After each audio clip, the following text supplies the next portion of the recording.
पिछली बार जो GIC lecturer का इम्तिहान हुआ था उसमें एक सवाल पूछा था कि मिर्ज़ा गालिब को क्यों एक मुश्किल पसंद शायर कहा जाता है।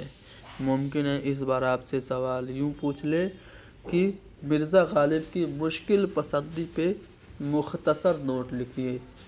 तो आपको कैसे लिखना है? आपको हो सकता है 125 वर्ड में ये क्वेश्चन पूछ ले, मुमकिन है कि ये सवाल आपसे 250 वर्ड में पूछ ले। तो चलिए देखते हैं मिर्ज़ा गालिब की मुश्किल पसंदी मुख्तसरन। इनको मुश्किल पसंद शायर क्यों कहा जाता है?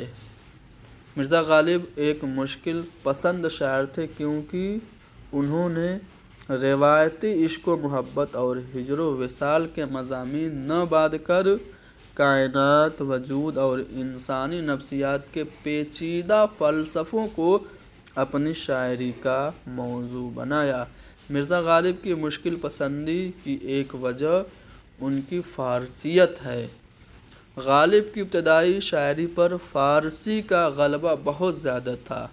वो मशहूर फ़ारसी के शायर बेदिल से बहुत ज़्यादा मुतासिर थे, जिसकी वजह से उनके कलाम में फ़ारसी आमेज़ तराकीब और फ़ारसी आमेज़ ज़बान का कसरत से इस्तेमाल हुआ।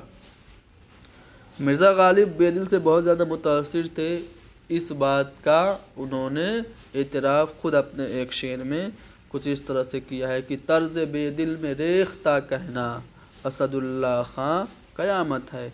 तो ये बेदिल से ये मुतासिर थे, जिसकी वजह से इनकी शायरी में फ़ारसियत आ गई और जिसकी वजह से इनकी शायरी मुश्किल हो गई। इनकी मुश्किल पसंदी की और भी वजूहात हैं, जिनमें नाजुक ख़याली। अब ये जो मैं पॉइंट बता रहा हूँ इसको आप हेडिंग बना के अगर लॉन्ग में लिखना हो तो उसको लिख सकते हैं। गालिब के नाजुक ख़याली उनके मुश्किल पसंदी की वजह थी।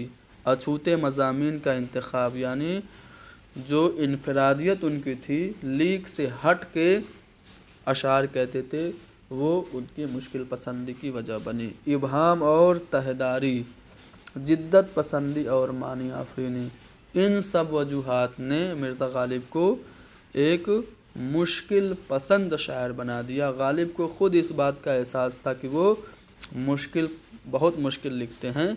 ठीक है, उन्होंने एक शेर में इस बात का एतराफ़ कुछ इस तरह से किया है कि आ गही दामे शुनीदम जिस कदर चाहे बिछाए, मुद्दवा अनका है अपने आलम तकरीर का। यानी कि गालिब अपनी शायरी को अनका से तशबीह देते हैं। अनका एक फ़र्ज़ी परिंदा है जिसको कोई पकड़ नहीं सकता। तो गालिब अपनी शायरी के लिए कह रहे हैं कि मेरी शायरी ऐसी एक अनका की तरह है कि समझदारी और आगही चाहे जितनी भी जाल बिछा ले, उसमें मेरी शायरी का जो अनका है, यानी कि जो परिंदा है, वो नहीं पकड़ा जा सकता। यानी मेरी शायरी बहुत मुश्किल है, कितना भी कोशिश कर लो इसे आप नहीं समझ पाओगे। यानी कि गालिब को ख़ुद एहसास था कि वो एक मुश्किल पसंद शायर हैं। गालिब की मुश्किल गोई की शिकायत उनके हम असरों ने भी की।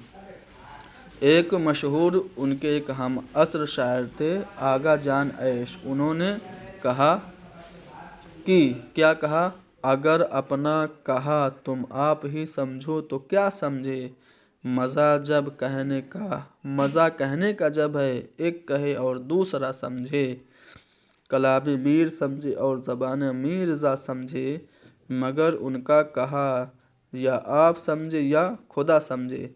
यानी गालिब बहुत मुश्किल कहते थे, उनका कहा वो खुद समझते थे या खुदा समझता था, ऐसा उसके एक हमअस्र शायर ने कहा। ठीक है, इस तरह की जब शिकायतें गालिब से होती थी तो गालिब इसका जवाब देते थे। जैसे एक शेर में उन्होंने जवाब दिया कि न शताइश की तमन्ना न सिले की परवाह, गर नहीं है मेरे अशार में मानी न सही। एक जगह और गालिब कहते हैं कि मुश्किल है ज़बस्त कलाम मेरा है दिल, सुन सुन के इसे सुखनवरान कामिल, आसान कहने की करते हैं फरमाइश, गोए मुश्किल वगर न गोए मुश्किल। تو غالب ایک مشکل پسند شاعر تھے، آپ نے یہ بتا دیا۔ اب ان کی مشکل پسندی کا کچھ نمونہ بھی تو آپ دیجئے۔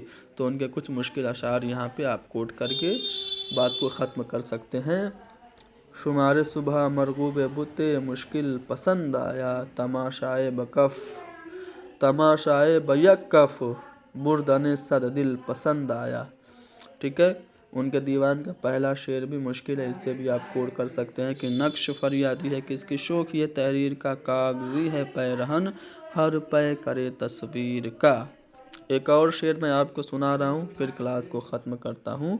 آپ کو بتانا یہ ہے کہ شعر میں کون سی صنعت ہے۔ تیشے بغیر مر نہ سکا کوہ کن اسد، تیشے بغیر مر نہ سکا کوہ کن اسد، سرگشتہ خمار رسوم و قیود تھا۔